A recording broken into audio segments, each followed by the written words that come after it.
Why is Dubai Frame so famous? The UAE's latest cultural landmark, Dubai Frame is an iconic structure that frames impressive views of old and new Dubai, while serving as a metaphorical bridge connecting the Emirates' rich past with its magnificent. Why is Dubai Frame so famous? The UAE's latest cultural landmark, Dubai Frame is an iconic structure that frames impressive views of old and new Dubai, while serving as a metaphorical bridge connecting the Emirates' rich past with its magnificent. What is inside the frame?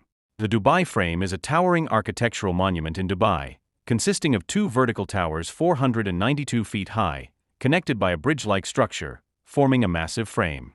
Inside, visitors can explore a museum showcasing Dubai's past, present, and future, along with a sky deck offering panoramic city views. Which metro station for Dubai Frame? The Al Jafaliya stop is the nearest metro station to Dubai Frame. You can take a metro to the stop via the Red Line. Dubai Frame and Zabil Park are both located within a few minutes away from the metro station. Is Dubai Frame free?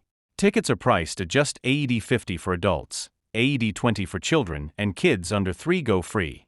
For Dubai Frame tickets, offers, opening hours, and more, check the FAQs below and head to the official website to book your visit.